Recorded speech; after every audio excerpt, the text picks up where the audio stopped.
Hello Smarties. और जैसा कि आपको पता है कि हमारे जीवन की 3 सबसे इम्पोर्टेंट बेसिक्स हैं, रोटी, कपड़ा और मकान। इनमें से रोटी यानी कि फूड की प्रायोरिटी बाकी के दोनों बेसिक्स कपड़े और मकान से भी ऊपर होता है। और जिस प्रकार इंसान एक दूसरे को अलग अलग बेसिस पर डिवाइड करते आ रहे हैं, उसी प्रकार फूड के बेसिस पर भी ये mainly 2 categories vegetarian and non vegetarian में बटे हुए हैं। और आज भी अक्सर यह मुद्दा कई लोगों के लिए बहस का विषय बना हुआ है कि वेज या नॉन वेज, आखिर कौन सा भोजन बेटर है। चलिए थोड़ी देर इन डिवीजन को भूलकर बस इन्हें फूड की तरह देखते हैं। वेल, फूड का काम होता है हमारे शरीर को एनर्जी और न्यूट्रिशन देना। अब वो चाहे वेज हो या फिर नॉन वेज, दोनों ही शरीर को न्यूट्रिशन देते हैं। और कौन सा फूड अच्छा होगा, इसके लिए हमें मेनली 2 लॉजिकल एस्पेक्ट्स पर फोकस करने की जरूरत है। Number 1 nutritional aspect and number 2 environmental aspects.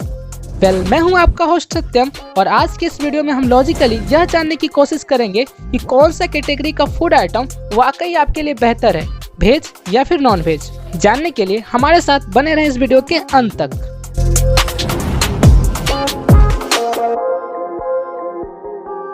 Now शुरुआत करते हैं फूड के न्यूट्रिशनल एस्पेक्ट से।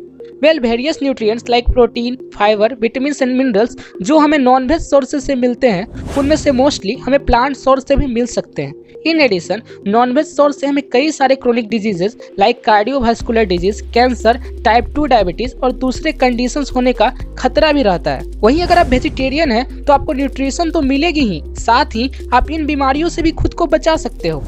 आपको मालूम होना चाहिए कि मीट में saturated fat, various harmful bacteria, hormones, dioxins आदि मौजूद होते हैं, जिसकी वजह से पर्सन को हेल्थ प्रॉब्लम होने के चांसेस बढ़ जाते हैं। वहीं मीट ईटर्स के कंपैरिजन में वेजिटेरियन कम सैचुरेटेड फैट का कंजप्शन करते हैं। साथ ही इनके शरीर को अधिक मात्रा में vitamin C and E, dietary fibre, folic acid, potassium, magnesium and phytochemicals मिलता है, जिससे इनके शरीर में बैड कोलेस्ट्रॉल की मात्रा कम रहती है। और साथ ही इनका ब्लड प्रेशर और बॉडी मास इंडेक्स भी मीट ईटर से कंपैरिजन में कम रहता है। कुछ स्टडीज यह सजेस्ट करती है कि वेजिटेरियन को हार्ट डिजीज से मरने के चांसेस 25% तक कम रहते हैं, और साथ ही ये डायबिटीज और कैंसर जैसे खतरों से भी बचे रहते हैं। वेल फ्रेंड्स, किसी भी चीज के एटलीस्ट 2 पर्सपेक्टिव होते हैं, so vegetarian have some disadvantages to.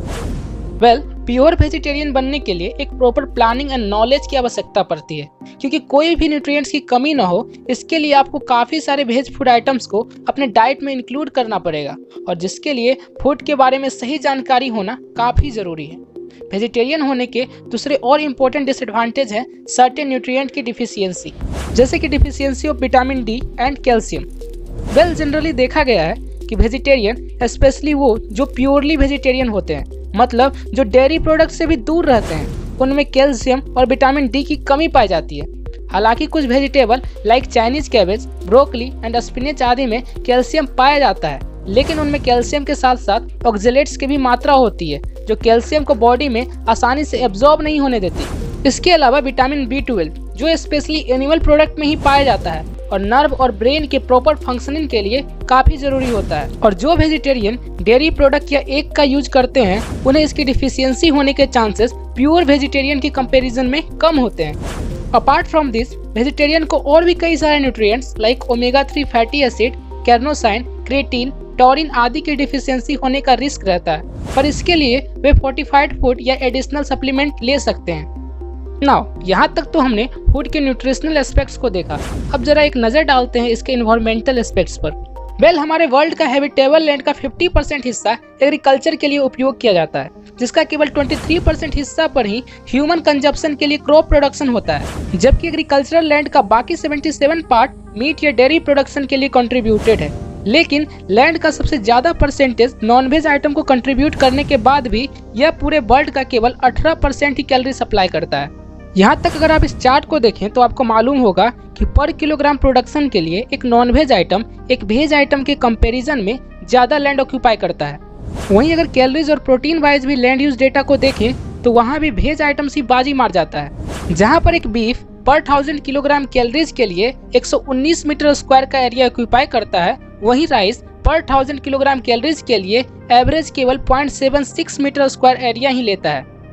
वहीं प्रोटीन वाइज भी अगर देखें तो जहां मटन की 100 ग्राम प्रोटीन के लिए लगभग 185 मीटर स्क्वायर का एरिया यूज होता है, वहीं सोयाबीन की इतनी ही मात्रा की प्रोटीन के लिए एवरेज केवल 2.2 मीटर स्क्वायर का एरिया ही यूज होता है। इसके अलावा food production various green house gases का भी इमिशन करते हैं।